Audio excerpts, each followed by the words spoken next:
A Verdadeira Idade da Terra. Versão brasileira Dublamix, Rio.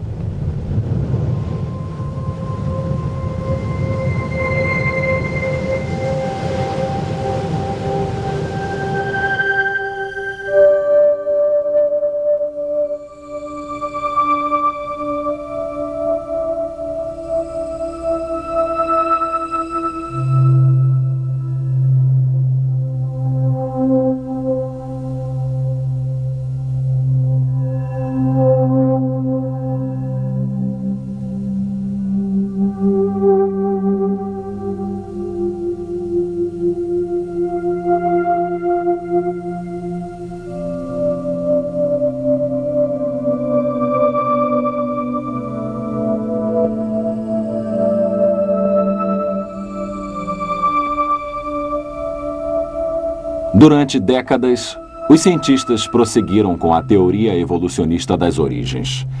De uma Terra que havia sido formada pelo resfriamento lento de uma massa derretida há mais de 4,5 bilhões de anos para criar as rochas que são a base dos continentes, os granitos.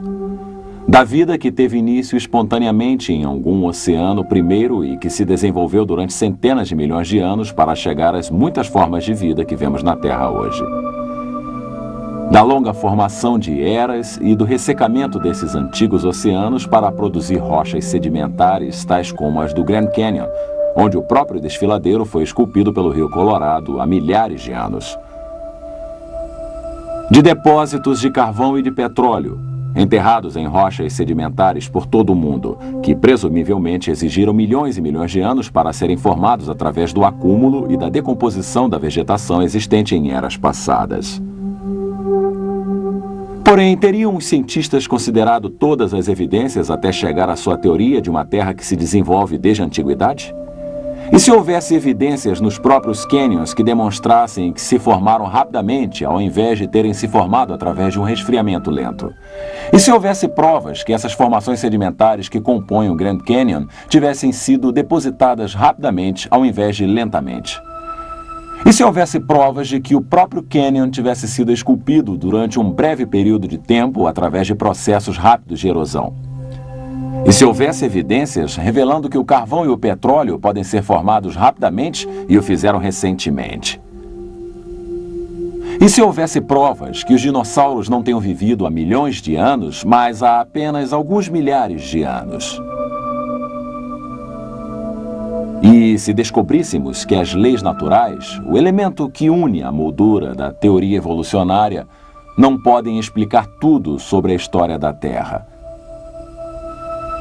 Seríamos então forçados a pensar num outro modelo para a história da Terra. Modelo este que reconheceria a possibilidade de que os indícios de mudanças geológicas no passado tenham sido bem maiores do que os observados hoje. Em tal cenário, seria necessário muito menos tempo para que vários fenômenos geológicos ocorressem. Teríamos então todos os ingredientes para concluir que a Terra, na verdade, é bastante jovem. Há, porém, alguma evidência científica publicada que desafia a visão evolucionista de uma Terra antiga e apoia a visão de uma Terra jovem? O cientista Dr. Robert Gentry, enquanto trabalhava no Laboratório Nacional de Oak Ridge, no Tennessee, descobriu isso. Evidências publicadas que põem em dúvida o longo período de existência da Terra. Em 1977, a Rede de Comunicações de Pesquisas publicou um relatório especial de descobertas sobre os resultados das publicações científicas do Dr. Robert Gentry, caracterizando suas implicações conforme segue. Leis físicas atuais podem não ter governado o passado. As rochas da crosta primordial da Terra, ao invés de um resfriamento e solidificação ao longo de milhões de anos, se cristalizaram quase que instantaneamente. Algumas formações geológicas consideradas como possuindo 100 milhões de anos, na realidade, possuem apenas alguns milhares de anos de idade. Admitam tais proposições e qualquer pesquisador irá lhes dizer que toda a estrutura da história das ciências naturais se dissolveria inteiramente. Poucas certezas iriam permanecer. Porém, tais possibilidades e outras igualmente desafiadoras foram sugeridas numa série surpreendente de trabalhos publicados ao longo dos últimos anos em jornais científicos renomados, no Nature, Science e no Anual de Ciência Nuclear, dentre outros. Da Rede de Comunicações de Pesquisas, Relatório de Descobertas 1977. Parte do trabalho referido pelo Dr. Robert Gentry nessa citação foi feito com madeira carbonizada de um local conhecido como o Platô do Colorado, uma ampla região geográfica que abrange partes do Colorado, do Utah, do Arizona e do Novo México. Utilizando o microscópio e equipamentos de laboratório mais avançados, ele analisou os espécimes de madeira carbonizada relativamente a vários tipos de radioatividade. Seus resultados nos ajudam a entender quanto tempo o carvão leva para se formar, a idade do carvão e a idade da própria Terra.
O carvão, uma das grandes fontes de energia da Terra.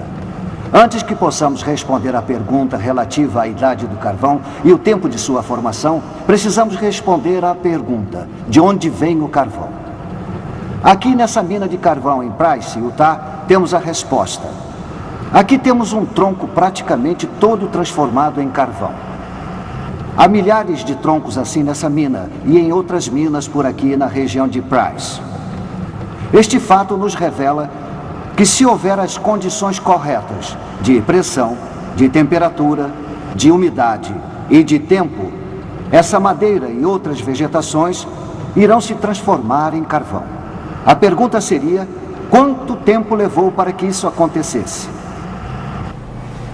Robert Gentry e seu filho David, parceiro no trabalho de seu pai, exploraram a questão juntos. Para respondermos a essa pergunta, precisamos observar espécimes de madeira carbonizada de minas de urânio, ao invés de madeiras carbonizadas, como este tronco de uma das minas de carvão daqui, na região de Price, Utah. Esta amostra de um tronco de madeira carbonizada foi obtida em La Salle, Utah, de uma mina de urânio. Sua idade geológica presumível estaria em torno de 140 milhões de anos. Esta amostra de madeira carbonizada vem de uma mina de urânio numa região da montanha Temple, aqui em Utah. Sua idade presumível também é 140 milhões de anos. Porém, olhem como esta amostra se parece com esta outra de madeira. São praticamente idênticas. É interessante notar que esta outra amostra de madeira é derivada de uma madeira nova como esta, de algumas semanas atrás. Esta semelhança suscita uma importante questão. Seria realmente verdade que este pedaço de madeira carbonizada de La Salle, Utah, e essa madeira da montanha Temple, em Utah, tenham realmente 140 milhões de anos a mais do que esta amostra de madeira que David e eu recentemente obtivemos em uma de nossas experiências? Na verdade, não. Nestas e em outras amostras de madeira carbonizada de minas de urânio, há evidências surpreendentes que nos contam uma história um pouco diferente. Para observar tal evidência, é necessário que a amostra de madeira carbonizada seja montada em epóxi e então cortada e colocada em slides de vidro para observação no microscópio. No microscópio, podemos observar que essa coloração é produzida por partículas radioativas ejetadas de pequenos centros. Alguns são circulares e outros são elípticos, como podemos ver nessas fotografias. Estes halos circulares e elípticos necessitam uma sequência especial de eventos para serem formados. Na verdade, tão especial que eles destroem completamente a ideia sobre a idade antiga do carvão, e ao invés disso apontam para a formação recente do carvão em termos geológicos.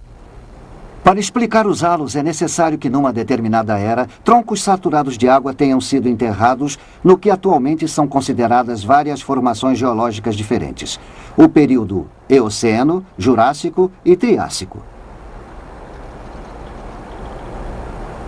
Mais tarde, soluções de urânio infiltraram os troncos saturados de água, e produtos decompostos do urânio, radioatividade, foram se alojar em pequenos locais em cada um desses troncos. Essa radioatividade se decompôs durante os próximos meses, até uns 6 meses, injetando partículas e produzindo regiões circulares danificadas de radiação, halos ao redor desses pequeninos pontos. Num corte transversal, eles parecem ser circulares. Eles foram formados pela decomposição do polônio circundante derivado da decomposição do urânio. Então houve uma compressão. Algo exerceu pressão na parte superior de todas essas formações. Os troncos foram comprimidos, e quando os troncos foram comprimidos, os halos foram comprimidos. Isso nos leva a um ponto importante. Nós sabemos que os troncos não se transformaram em carvão no momento em que houve a compressão. Aqui temos um pedaço de carvão. O carvão não é passível de ser comprimido, ele se esfacela, como facilmente podem observar.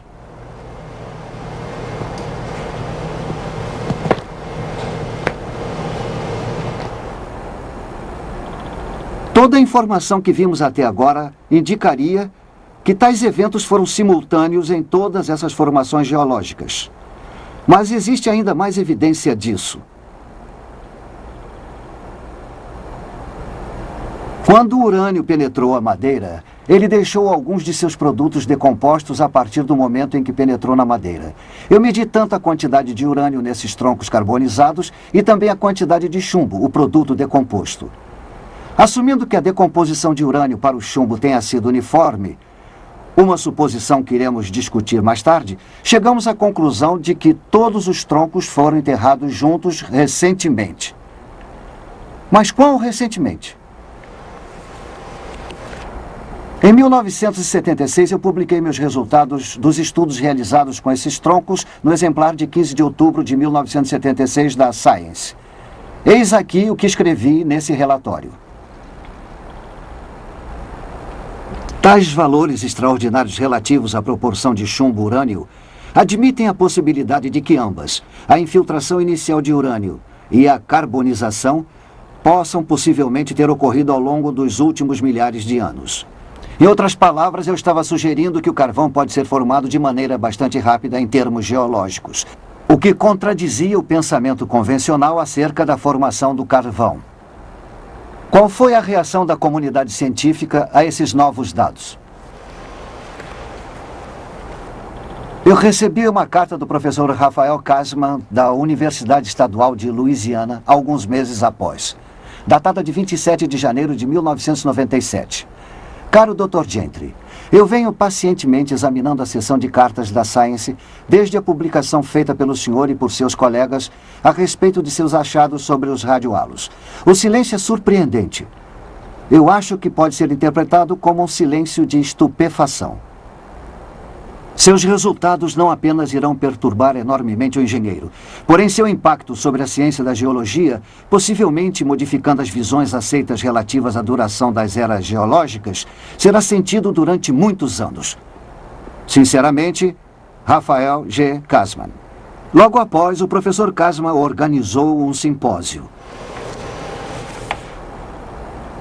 Ele se intitulava Já Era Tempo, 4 bilhões e meio de anos? Teria a Terra mesmo 4 bilhões e meio de anos? Quando os resultados do simpósio foram relatados e publicados no exemplar de setembro de 1978 do GeoTimes, eis aqui o que ele dizia.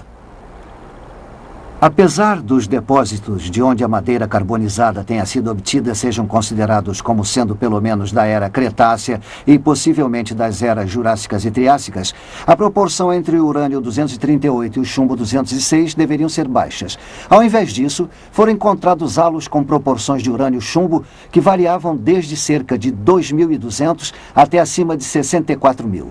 Se as proporções de isótopos forem usadas como base para o estabelecimento da idade geológica, então as idades atualmente aceitas podem estar elevadas a um fator de 10.000, admitindo a possibilidade de que as idades da formação devam ser medidas em milênios.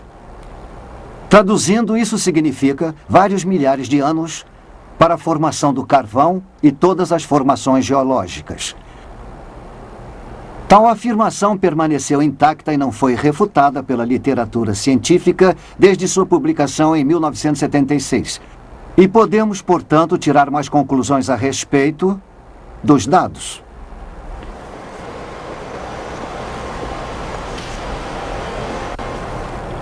Os geólogos assumiram que a era Eocena tenha ocorrido há 60 milhões de anos, a Cretácea há cerca de 110 milhões de anos, a Jurássica há cerca de 160 milhões de anos e a Triássica há cerca de 225 milhões de anos. Porém, os resultados que apresentamos contradizem tal informação, demonstrando, no entanto, que houve o sepultamento coletivo de todas essas formações há alguns milhares de anos.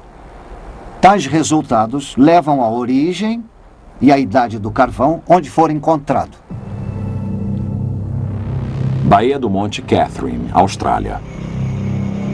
Não distante dessa área costeira, com seus marcos geográficos de montanhas planas, há um objeto de extremo interesse geológico: uma árvore antiga.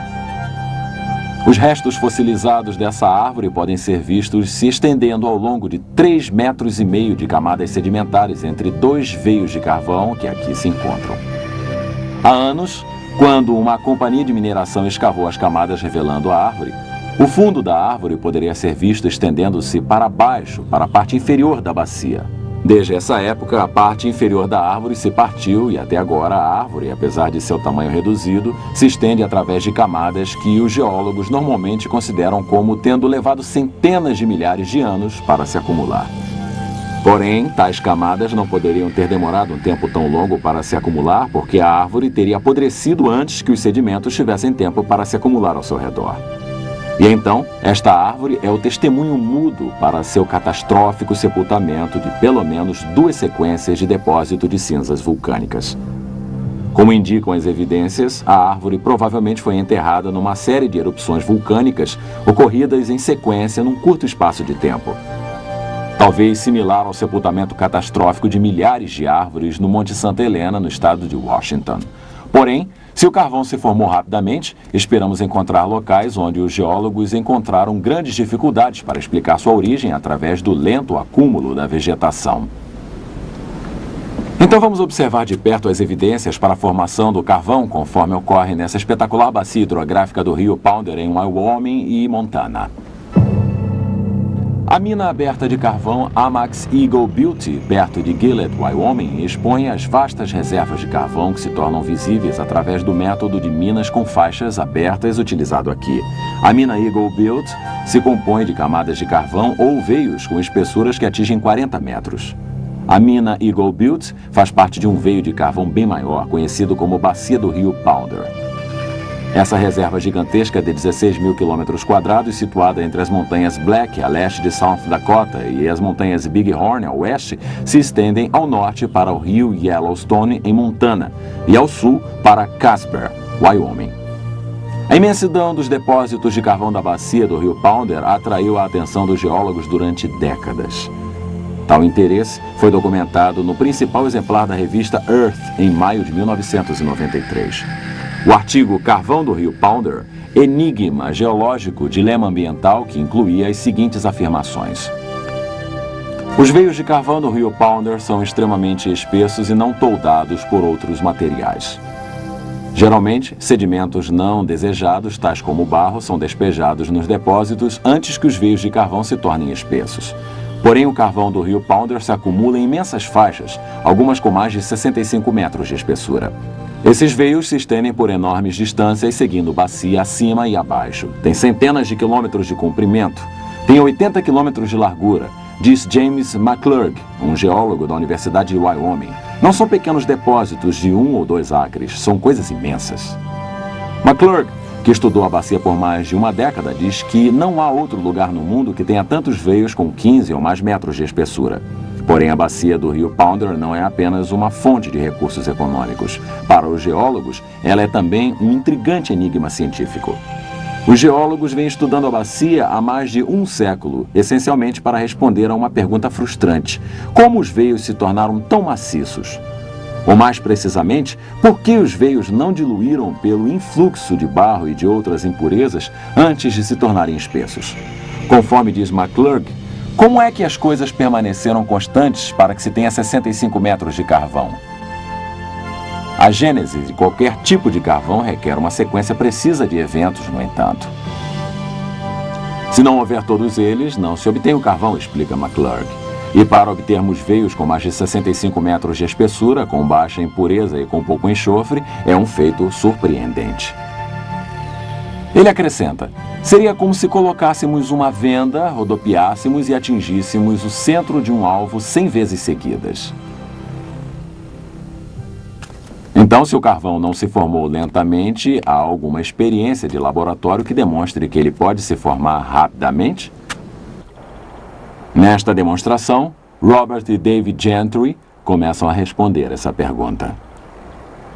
Anteriormente, pegamos e colocamos um pedaço de madeira como este num tubo de aço. Adicionamos água.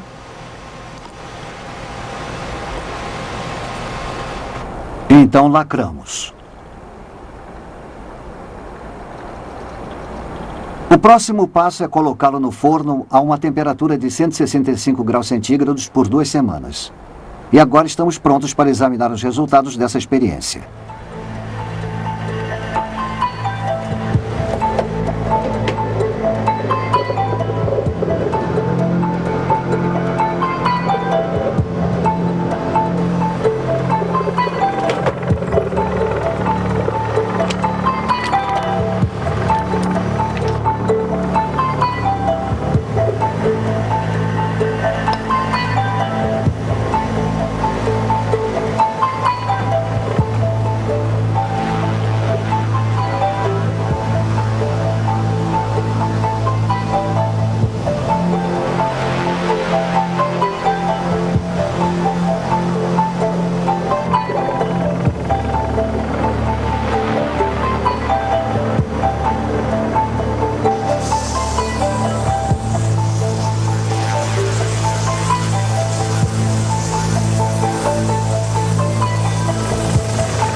Como podemos observar, esta madeira está agora mais escura em sua coloração. Também está mais macia.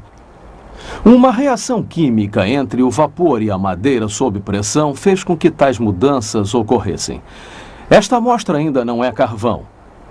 Mas, na realidade, o processo de transformação em carvão foi iniciado.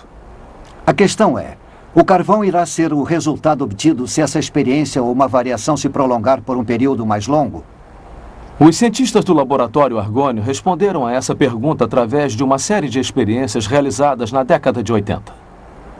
Um dos primeiros relatórios acerca de seu trabalho foi publicado na revista Notícias de Química e Engenharia, no exemplar de 21 de novembro de 1983.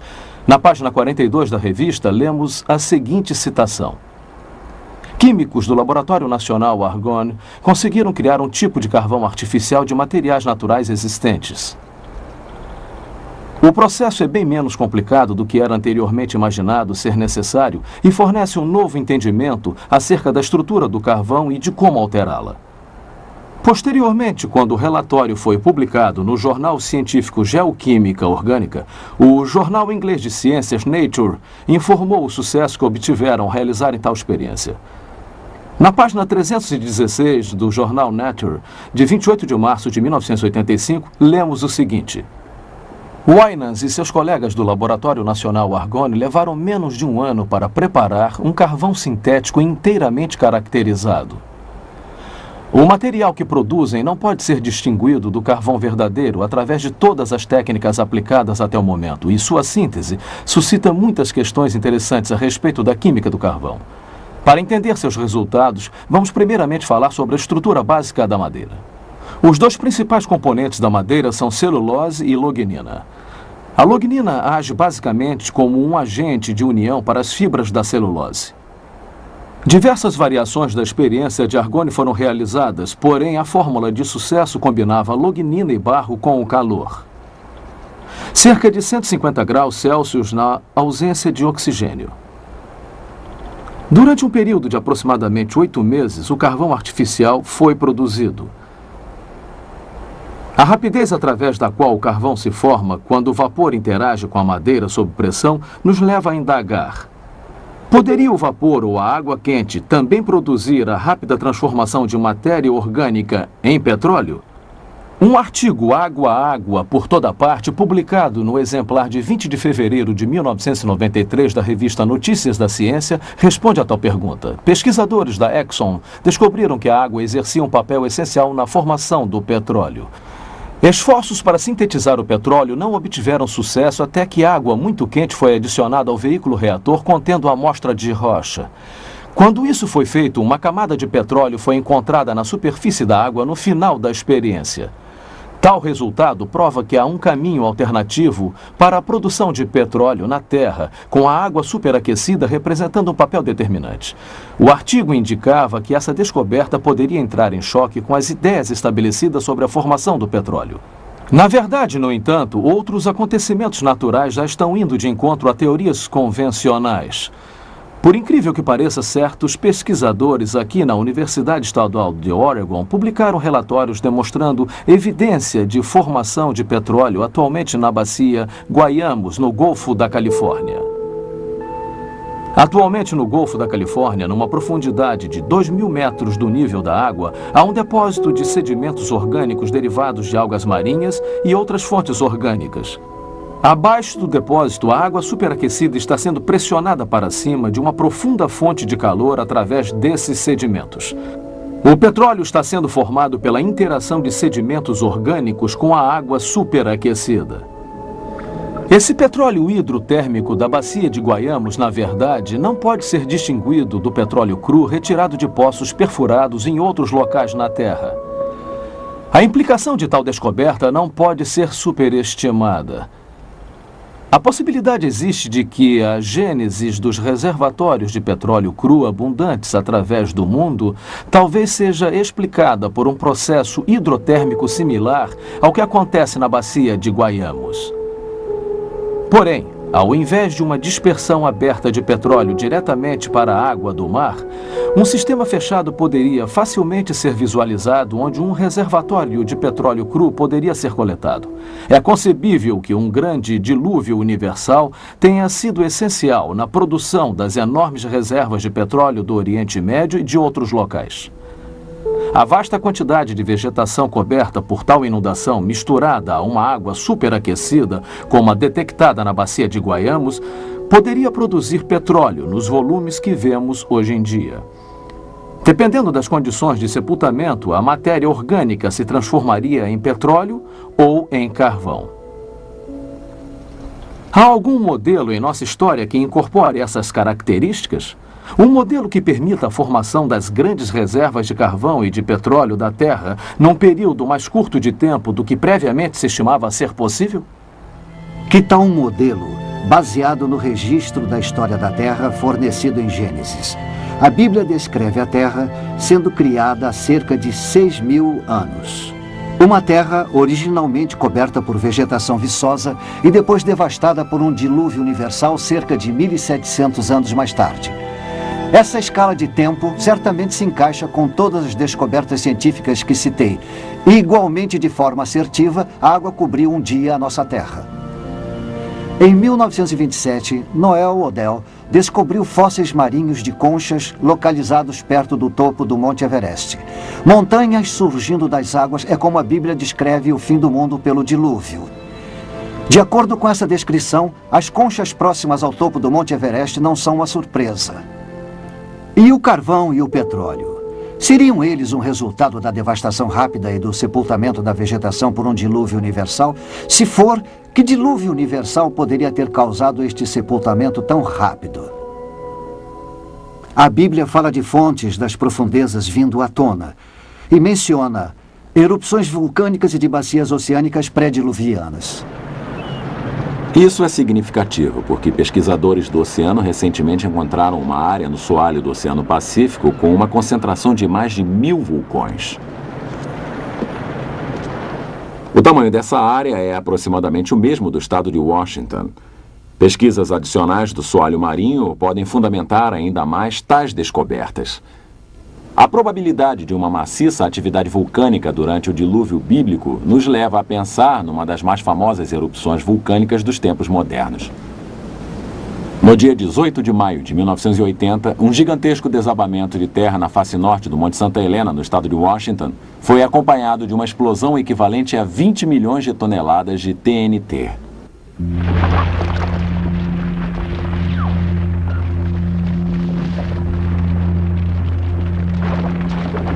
Essa explosão transversal de vapor superaquecido, cinzas vulcânicas e de pó demoliu mais de 240 quilômetros quadrados de florestas, quebrando árvores gigantescas como se fossem palitos. Os escombros do deslizamento de terra mergulharam no Lago Spirit, criando um colossal canal que cobriu a parte lateral da montanha a mais de 270 metros acima de seu nível antes da erupção. Uma espessura de 100 metros de novos sedimentos foram jogados no lago, fazendo com que seu nível de superfície ficasse 80 metros mais alto do que antes da erupção. Um número maciço de árvores arrancadas pela explosão foram levadas para o Lago Spirit através do gigantesco canal. A força catastrófica da água acumulando-se e levando consigo enormes quantidades de vegetação pode ser vista aqui. Os troncos que flutuam no Lago Spirit representam apenas a metade de seu volume original, porque a outra metade submergiu para o fundo. Se o Monte Santa Helena tivesse entrado em erupção debaixo d'água, enormes ondas, centenas de vezes maiores do que o canal do Lago Spirit, teriam feito com que o material da erupção fosse levado por grande parte da Terra antes de se acomodar. Se milhares desses vulcões estivessem ativos, podemos começar a imaginar o efeito destrutivo que um dilúvio universal poderia causar na topografia da superfície da Terra. Isso nos leva a perguntar: poderia um dilúvio universal, conforme descrito na Bíblia, ser capaz de explicar outros fenômenos geológicos, tais como o Grand Canyon? Alguns geólogos de bom grado acreditariam que os depósitos sedimentares foram assentados há milhões de anos. Mas o que querem que acreditemos não é absolutamente verdade. Acontece que a geologia do Grand Canyon se adapta a um modelo baseado na ocorrência de um grande dilúvio universal. Numa tentativa de se saber de onde vieram as águas do dilúvio, para onde foram depois do dilúvio e que acontecimentos geológicos ocorreram durante o dilúvio, procuramos Dr. Walter Brown, ex-chefe de estudos científicos e tecnológicos na Universidade de Guerra Aérea e um professor assistente da Academia da Força Aérea dos Estados Unidos. Seu desenvolvimento da teoria da hidroplaca fornece ao subsídio que desvenda muitos mistérios acerca do dilúvio e seus efeitos. Podemos ver em nosso planeta 17 características estranhas que agora podem ser sistematicamente explicadas com o resultado de uma inundação global cataclísmica, cujas águas surgiram de câmaras subterrâneas com uma liberação de energia que excederia a explosão de 10 bilhões de bombas de hidrogênio.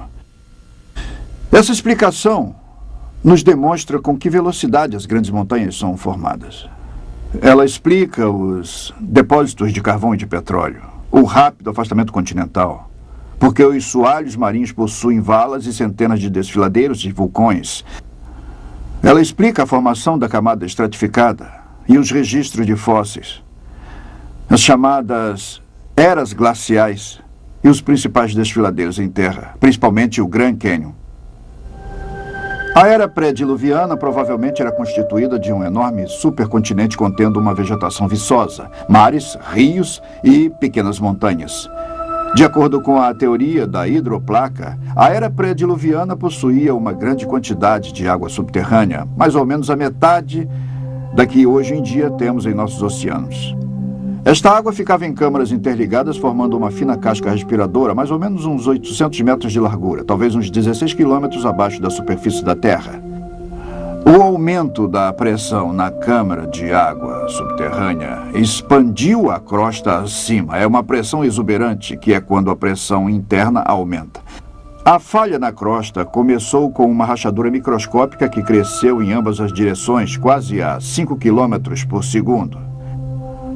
A rachadura, seguindo o caminho da menor resistência, circulou o globo em mais ou menos 2 horas.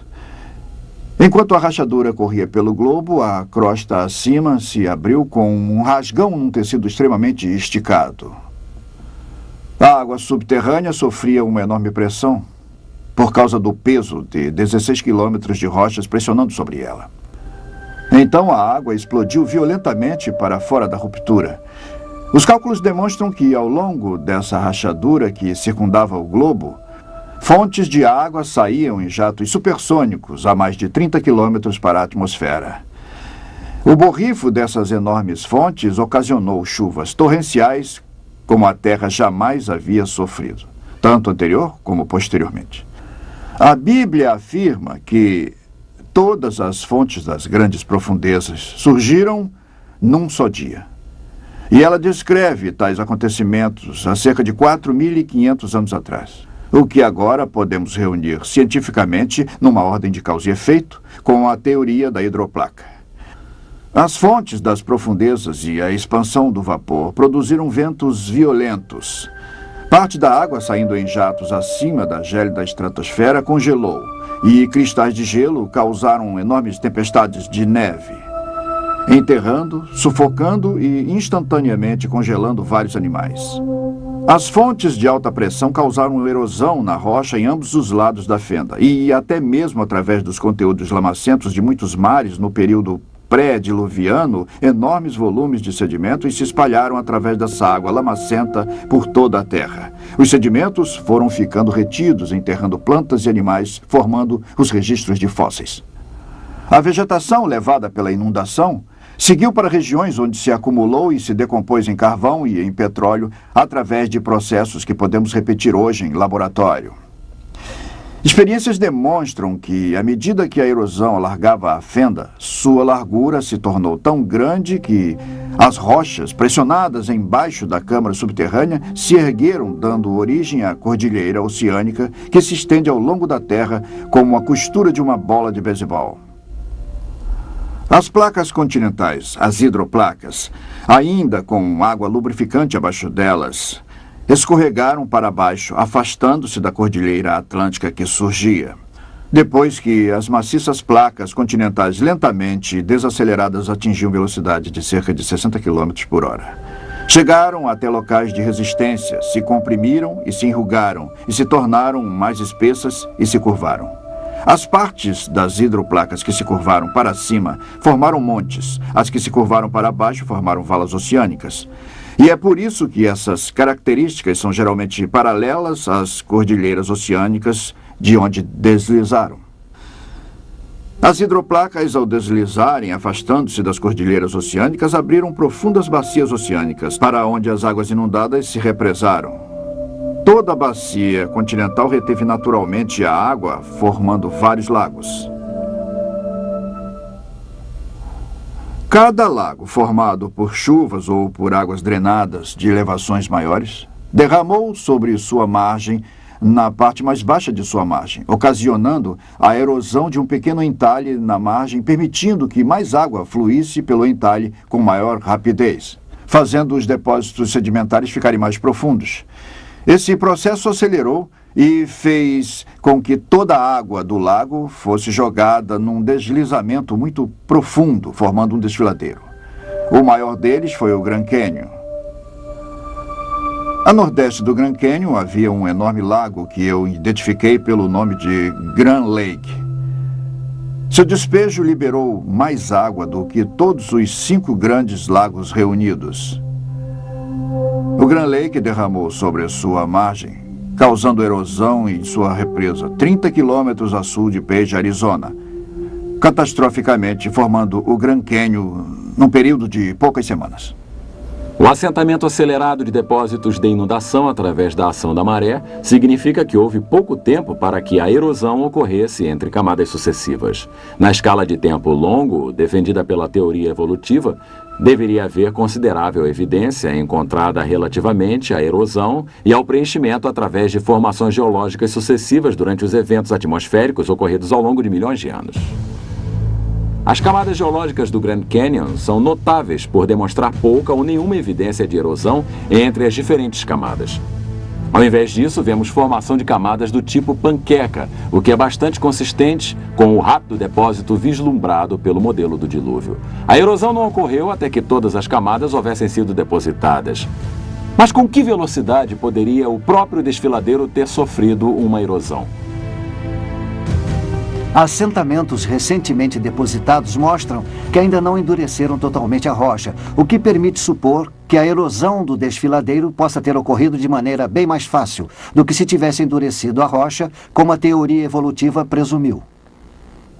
No entanto, sob as condições certas, a água pode abrir seu caminho através das rochas mais duras, tais como os granitos no fundo do Grand Canyon. Tais condições envolvem a cavitação. Cavitação é o processo de pulverização da rocha associado com fluxo de águas maior do que 30 metros por segundo.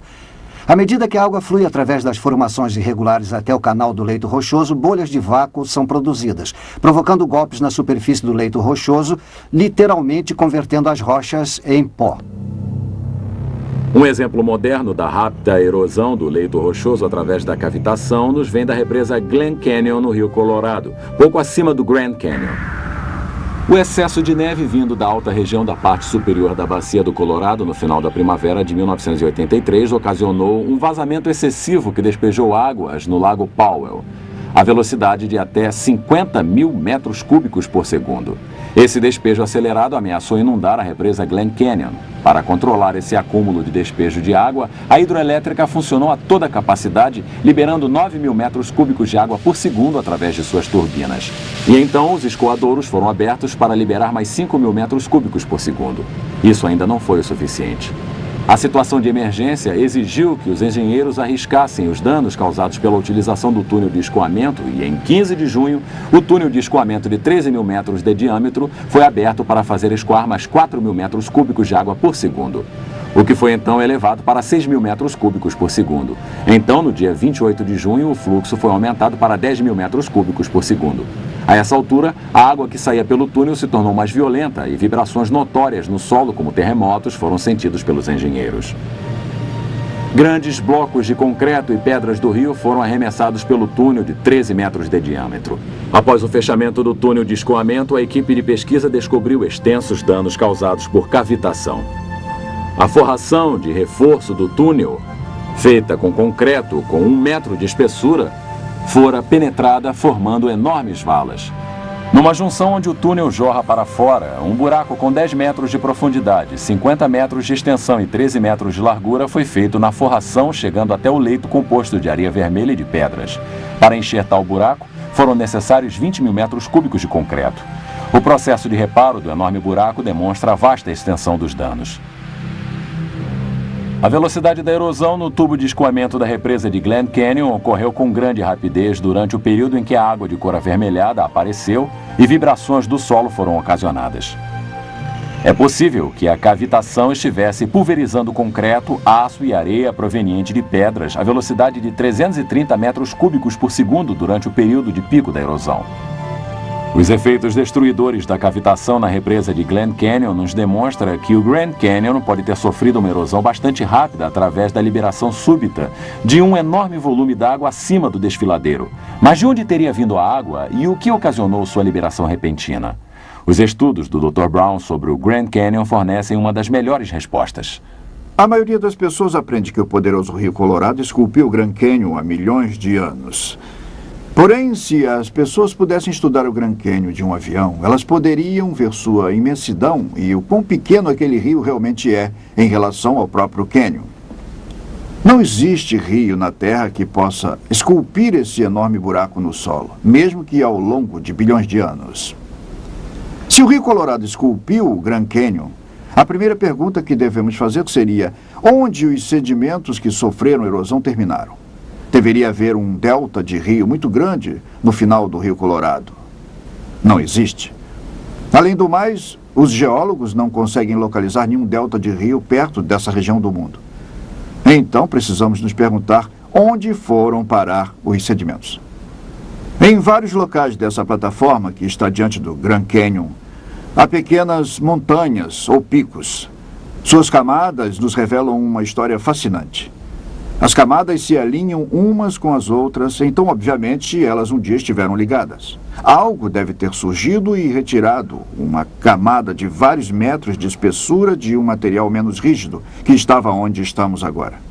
Então temos que explicar onde foram parar não só os detritos do interior, o vasto desfiladeiro de 320 quilômetros, porém também onde foram parar os milhares de metros de sedimentos que um dia estiveram acima de onde estamos agora e se espalharam por dezenas de milhares de quilômetros quadrados. Esta formação em especial, chamada de Red Butte, não apenas possui algumas dessas camadas horizontais, mas existe outra revelação em seu topo. A camada superior é de derramamento de lava, e a lava só derrama morro abaixo. Portanto, a um determinado momento, a terra que circundava a parte do topo desse pico deve ter sido ainda mais alta. Então, novamente, onde foram parar os sedimentos? O Grand Lake inundou e causou erosão catastrófica em sua represa, formando o Grand Canyon a sudoeste, num período de poucas semanas. Um outro grande lago pós-dilúvio que os geólogos reconhecem como tendo existido perto daqui seria o Hope Lake. À medida que o Grand Lake catastroficamente transbordou, eu acredito que tenha causado erosão na margem oeste do lago Hope, fazendo com que ele também transbordasse. Onde foi parar todo o sedimento? Foi levado para a região sul do Arizona, parte da Califórnia e Nevada rapidamente. As evidências que apoiam o dilúvio mundial descrito pela Bíblia há cerca de 4.300 anos estão aumentando. Quanto ao Grand Canyon, o dilúvio explica como as camadas sedimentares foram rapidamente depositadas enquanto as águas subiam, e como rapidamente sofreram erosão à medida que a água baixava. Nós também vimos onde foram parar os sedimentos. E assim como observamos provas do rápido sepultamento de vegetação pré-diluviana para produzir o carvão e o petróleo que temos hoje, veremos agora evidências fósseis do sepultamento rápido de formas de vida pré-diluvianas. De fato, as mais surpreendentes provas do depósito rápido de sedimentos da inundação vêm de fósseis bem preservados encontrados em certas regiões da Terra.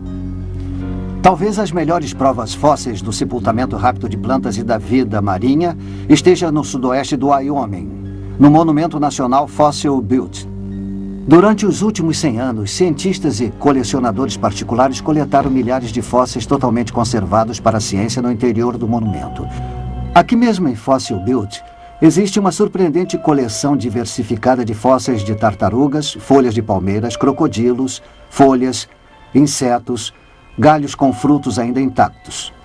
Existem até fósseis de arraias, cujo esqueleto e cartilagens sabemos que se desintegram rapidamente, provando que todas essas formas de vida foram enterradas de maneira realmente rápida. Mas isso não é tudo. Talvez a mais espetacular evidência do sepultamento rápido de todos os fósseis dentro do monumento sejam os bilhões de mais de 20 espécies de peixes. Esta rocha de lava que está no centro de visitantes do monumento, que mede cerca de 3 metros por 1,5 metros, demonstra de maneira vívida alguns exemplares de tal número. De maneira espantosa, muitos dos peixes não apenas retiveram todo o seu esqueleto, porém seus dentes, suas delicadas escamas e a pele também. O vasto número de fósseis em Fossil Butte apresenta para os geólogos evidências para a solução de vários mistérios. Com 2 títulos, Condições Ideais para a Criação de Fósseis e Mistérios Não Solucionados, o catálogo do Serviço Nacional de Parques sobre Fossil Butte revela as contradições que resultam quando utilizamos uma escala de tempo de antiguidade para explicar o sepultamento rápido. De um lado, especula sobre a existência de um lago onde muitos animais e plantas provavelmente tenham morrido de morte natural. Por outro lado, as evidências nos forçam a concluir que, em diversas ocasiões, um enorme número de peixes foi morto repentinamente. A publicação equaciona essas diversas ocasiões de sepultamento rápido pela precipitação de carbonato de cálcio. a camada primária de rochas que envolve os fósseis ano após ano durante centenas de milhares de anos. Este é um cenário realmente inacreditável. Que essa enorme quantidade de peixes tenha se reproduzido num curto período de tempo para ser varrido por uma catástrofe subsequente, aproximadamente um ano depois, e que isso tenha se repetido por centenas de milhares de vezes. Os paleontólogos deveriam ter notado há muito tempo a falácia de tal cenário. Pelo menos se não houvesse outro motivo, observando a bela folha de palmeira totalmente preservada, porque simplesmente as palmeiras não crescem na água e suas folhas não são arrancadas por brisas. Somente uma catástrofe de enormes proporções pode ser responsável pelos fósseis totalmente preservados de Fossil Butte. As rochas que lá existem são como a maioria das rochas do Grand Canyon, primariamente compostas de carbonato de cálcio. Todas tiveram uma origem comum: a erupção de gases vulcânicos com lodo sendo arremessado da bacia dos oceanos pré-diluvianos. Essa base comum, unida às evidências de depósito rápido e ao sepultamento, nos revelam simplesmente que Fossil Butte e o Grand Canyon seriam originários do mesmo acontecimento avassalador, a catástrofe do Grande Dilúvio Universal. Mas haveria alguma outra evidência confirmatória de que Fossil Butte tem apenas a idade do dilúvio? A resposta é sim. Os geólogos repetidamente identificaram o sítio geológico de Fossil Butte como pertencente ao período Eoceno, que eles imaginam tenha ocorrido de 50 a 60 milhões de anos.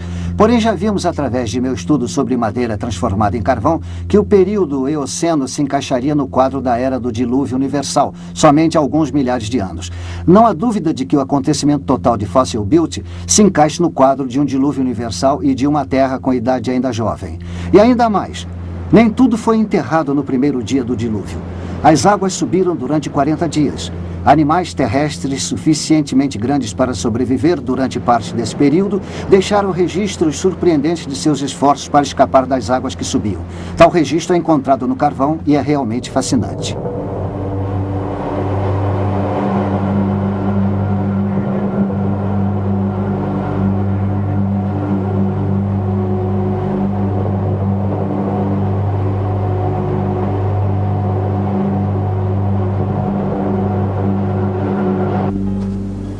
Pegadas de dinossauros no carvão? Impressionante, extraordinário. Como foram parar aí?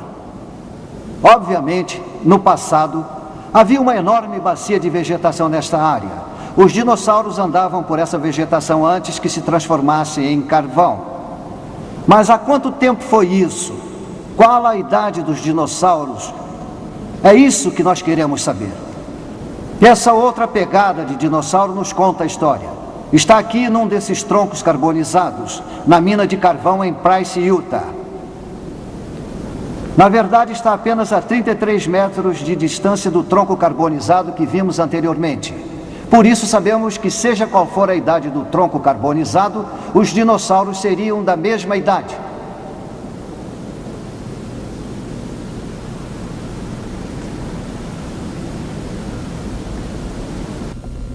Na mina de carvão nós vimos duas pegadas de dinossauros. Seriam elas as duas únicas pegadas aqui nas minas de carvão na região leste de Utah? Claro que não. Aqui no Museu Pré-Histórico da Universidade de Utah do Leste, vejam o que foi retirado dessas minas de carvão. Olhem só quantas pegadas de dinossauros, de diferentes tamanhos. Algumas de dinossauros carnívoros, outras de dinossauros herbívoros. Por que estariam todos juntos? Para explicar isso, vamos dar uma olhada no mapa de fósseis de Kerr-Hareworth, que diz que há pelo menos 8 tipos diferentes de pegadas nos 100 metros da superfície do teto da mina. Aqui no próprio mapa podemos ver todas as pegadas nos troncos carbonizados. De acordo com o que está escrito, os dinossauros andavam por um pântano.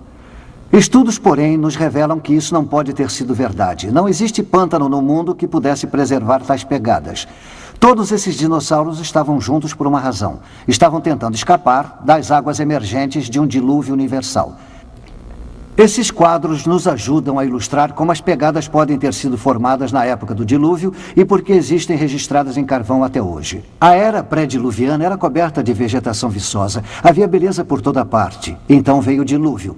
Chuvas torrenciais e a explosão das fontes das grandes profundezas fez com que a viçosa vegetação da Terra fosse arrancada e levada pelas águas do dilúvio.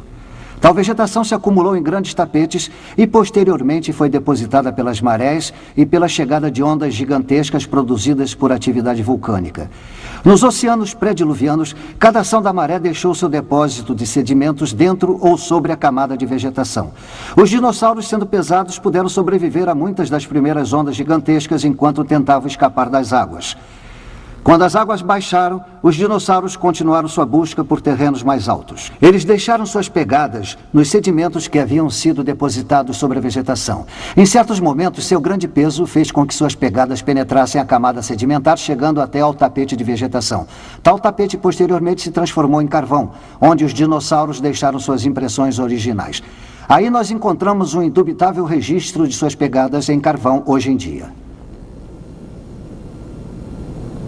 Se esses dinossauros estavam reunidos e foram afastados pelas águas emergentes do dilúvio, é de acreditar que tenham sido sepultados juntos. E, de fato, aqui, no Monumento Nacional aos Dinossauros em Vernal, Utah, podemos ver um gigantesco cemitério de fósseis de dinossauros.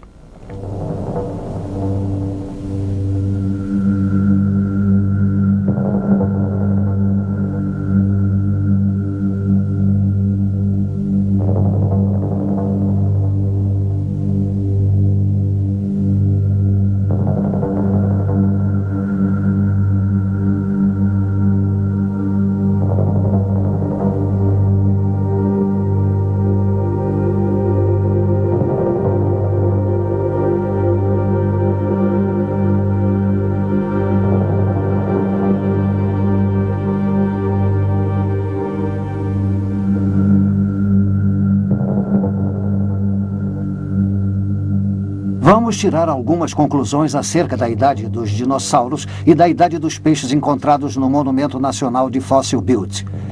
Aqui no Monumento Nacional aos Dinossauros, há uma placa que diz que esses ossos de dinossauros têm a idade de 145 milhões de anos, a chamada Era Jurássica. Porém, sabemos que isso não pode ser absolutamente verdade. Vocês lembram de nossos resultados a respeito da madeira carbonizada? Ali nós encontramos o desmoronamento das eras geológicas. A Era Eocena, a Cretácea, a Jurássica e a Triássica. Nós descobrimos que todas elas estariam reunidas há apenas milhares de anos. Os fósseis de peixes no período Eoceno, os dinossauros nos períodos Cretáceo, Jurássico e Triássico. Tudo isso é descartado para ter acontecido há apenas alguns mil anos, durante a época do dilúvio universal. Essa evidência coloca em dúvida toda a teoria evolucionista acerca da origem e do desenvolvimento da vida. Mas alguém pode perguntar, a ciência não provou que os dinossauros viveram há centenas de milhões de anos? É exatamente o contrário, segundo as novas evidências descritas pelo Dr. Andrew Snelling, da Fundação Ciência Criacionista da Austrália. Este exemplar, de 19 de maio de 1995, do Jornal da Ciência, tem uma foto de uma abelha envolta em âmbar. Ela é similar ao espécime de abelha em âmbar dominicano que nós temos aqui. Os geólogos diriam que ambos os espécimes têm entre 25 e 40 milhões de anos de idade, mas isso seria um grande problema para eles, porque eu consegui extrair bactérias do abdômen da abelha, bactérias vivas. Esses resultados apoiam achados anteriores sobre mais de 100 tipos de bactérias de outros insetos. Algumas delas foram encontradas em dinossauros. Até agora, os cientistas evolucionistas achavam que tais bactérias eram devido à contaminação de laboratório. Eles não podiam acreditar que as bactérias pudessem sobreviver por dezenas ou centenas de milhões de anos. Porém, este novo resultado, obtido após 4 anos de cuidadosa análise, descarta a contaminação laboratorial. Como cientista, o motivo pelo qual eu acredito que a bactéria tenha sido encontrada na abelha, no âmbar dominicano e anteriormente em outros fósseis da mesma idade que os dinossauros, é porque eles realmente são todos bastante jovens. Este tem que ser o resultado de terem sido encapsulados e sepultados num dilúvio universal. Um dilúvio catastrófico ocorrido há vários milhares de anos. Tudo isso está de acordo com as evidências sobre a pouca idade do carvão e do petróleo, conforme já vimos. E, claramente, estaria consistente com a visão de que as várias formas de vida encontradas na natureza seriam originárias dos eventos supernaturais criacionistas ocorridos há cerca de uns 6.000 anos.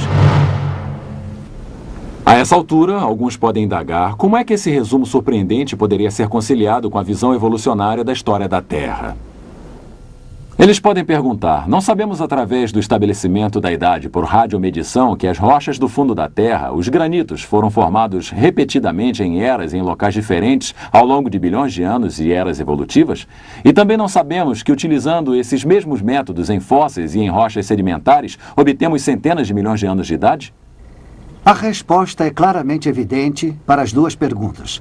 Tanto granitos quanto os fósseis não possuem a idade estampada neles quando são coletados. A idade antiga medida através do método de radiação, que os cientistas têm aceito há tanto tempo, jamais foi uma prática científica. Informações científicas derivam de experiências em laboratório. O estabelecimento da idade através da radiomedição é apenas um cálculo aritmético. Ele é composto de uma medição de laboratório. A quantidade de chumbo dividida pela quantidade de urânio. Ambas as quantidades são obtidas no laboratório. A outra variável é supostamente uma constante. Ela assume um índice constante de decomposição. A idade é então calculada como sendo o produto de tal constante vezes a razão. Só que a razão é medida em laboratório.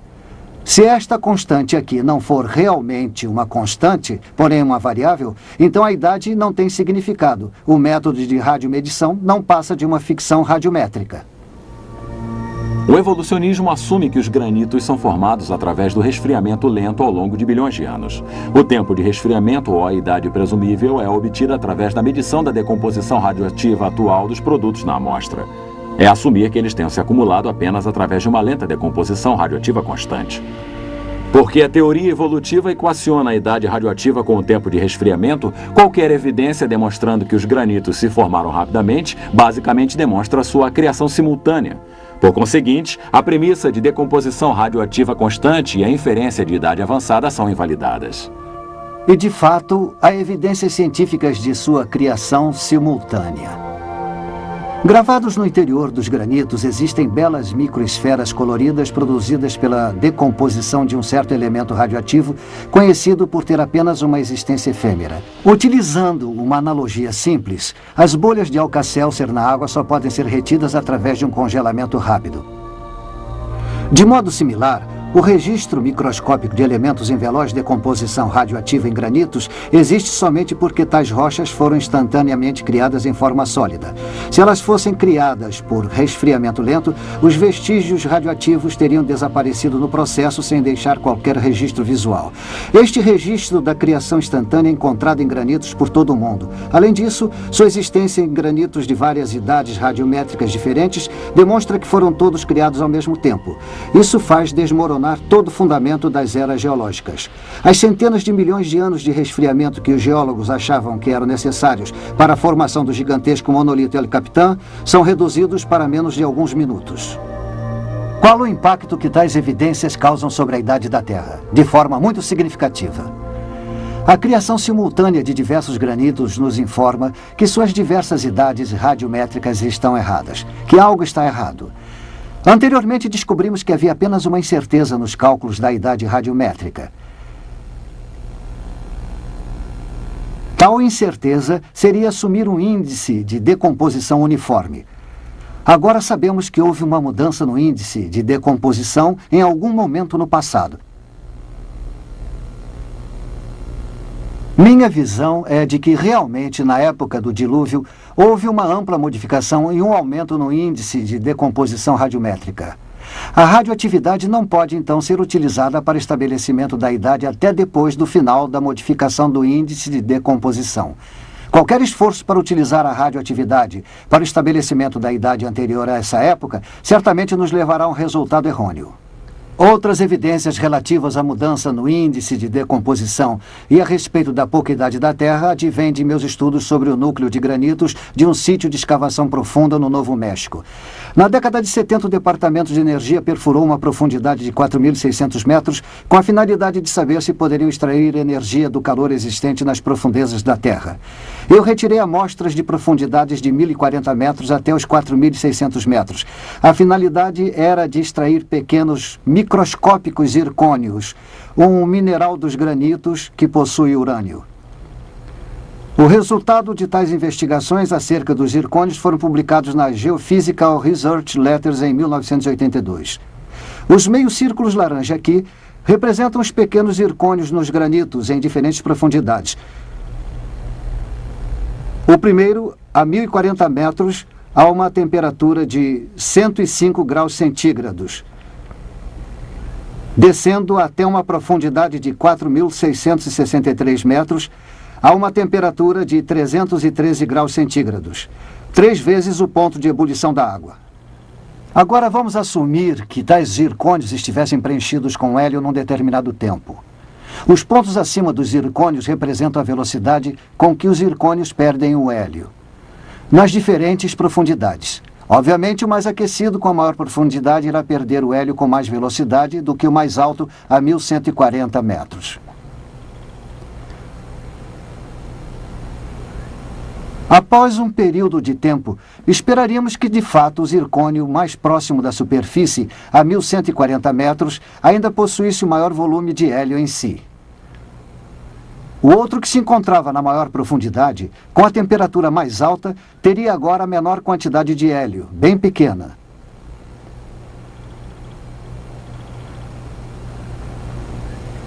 Este último quadro demonstra os verdadeiros resultados da experiência, que não encontramos hélio nos zircônios que se encontravam nas maiores profundidades. Nós encontramos algum nas primeiras 3 profundidades, até 197 centígrados. Vamos parar um instante e ver se entendemos o que estaria acontecendo. O hélio estava sendo gerado à medida que o urânio se decompunha nos zircônios. Então, a quantidade de hélio nesses zircônios em diversas profundidades nos diz algo a respeito do tempo em que os granitos existem a essa temperatura em particular. O resultado físico real da experiência é apresentado no próximo quadro.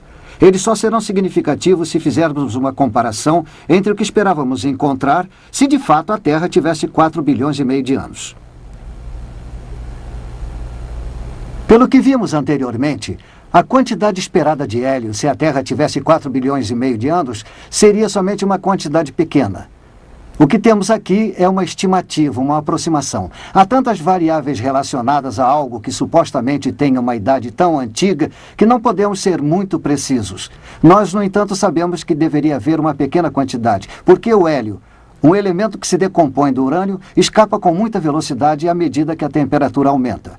Porém, o que realmente encontramos nas experiências foi hélio nos zircônios, diminuindo, porém ainda presente a uma temperatura de 197 graus centígrados. A forma com que as evidências científicas nos levaram ao desmoronamento das eras geológicas evolutivas. Existe uma tabela de tempo de criação de uma Terra jovem. As idades radiométricas dos granitos se estendendo de 80 milhões até 4 bilhões de anos. Não é válida. Esses granitos, de Yosemite até as pedras base do Grand Canyon, até o Japão, até a Índia, aos granitos da Europa, Rússia e Canadá, são todos produtos de uma criação simultânea. Nós não provamos que a Terra tenha 6.000 anos de idade. Porém, encontramos evidências que são consistentes com uma idade de 6.000 anos para a Terra. E demonstramos que uma idade de vários bilhões de anos para a Terra seria cientificamente incorreta.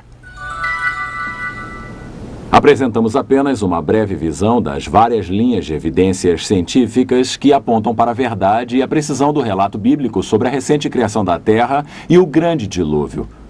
Por mais breve que tenha sido essa nossa visão, a conclusão é certa. Os vestígios radioativos em madeiras carbonizadas contestam a escala de eras geológicas a respeito da vida na Terra, que decresce de centenas de milhões de anos para apenas milhares. A ocorrência do grande dilúvio universal explica o veloz acúmulo de vegetação responsável pelas vastas reservas de carvão e de petróleo da Terra. A idade jovem do carvão e sua formação rápida em laboratório, assim como o petróleo que se forma agora na bacia de Guayamos, na costa californiana, se encaixam apenas numa idade jovem e não antiga para a Terra. Os dinossauros são fósseis enterrados em massa em cemitérios e suas pegadas no carvão são uma lembrança muda das inúteis tentativas de tais criaturas para escapar das águas emergentes de um dilúvio universal. O excesso de hélio em granitos profundos fornece evidências concretas de que as rochas da crosta terrestre são jovens e, consequentemente, perturba de forma poderosa os conceitos de uma Terra que se desenvolve desde a antiguidade. E, finalmente, as impressões digitais da criação, também encontradas nos granitos, as mesmas rochas que a Bíblia menciona como sendo as rochas das fundações da Terra, confirmam que todas essas rochas são produto da mesma criação. Esse fato invalida a premissa básica do evolucionismo a respeito da decomposição radioativa uniforme e faz desmoronar toda a estrutura de eras evolutivas. Necessitamos concluir, portanto, que a idade de 4 bilhões e 500 milhões de anos para a Terra, atribuída pelos evolucionistas, não passa de ficção científica. Antes de vislumbrarmos essas evidências, talvez poucos acreditassem que os monolitos de granito de Yosemite fizessem parte da origem da Terra há cerca de 6.000 anos. Isso é até compreensível, em virtude de vivermos num mundo secular dominado pela crença de que a ciência apoia a visão evolucionista de uma Terra antiga. Porém, agora que as provas a favor do criacionismo de uma Terra jovem expuseram o erro fundamental do evolucionismo, nos damos conta de que sempre houve uma ponte ligando a ciência com a criação bíblica. Por que não reconhecemos isso antes? Parece que ficamos ofuscados pela ideia de que poderíamos explicar toda a história da Terra através das leis naturais que atualmente vivenciamos. Esquecemos que os poderes criativos infinitos de Deus estão muito além da nossa limitada compreensão do universo e das leis que o governam. Portanto, as coisas que se encaixavam ao evolucionismo foram enfatizadas de tal forma que parecia que a lei natural realmente explicava tudo. As coisas difíceis que não podiam ser explicadas eram colocadas de lado. Tínhamos a tendência de esquecê-las, esperando que algum dia pudessem ser resolvidas. O que deixamos de admitir para nós mesmos é que muitas dessas coisas difíceis eram, na verdade, impossíveis de serem explicadas dentro do arcabouço da evolução. E que, na verdade, eram evidências, quer para a criação ou para um dilúvio universal. As evidências apresentadas nos dão motivos para repensar nossas crenças em origens baseadas em dados científicos válidos.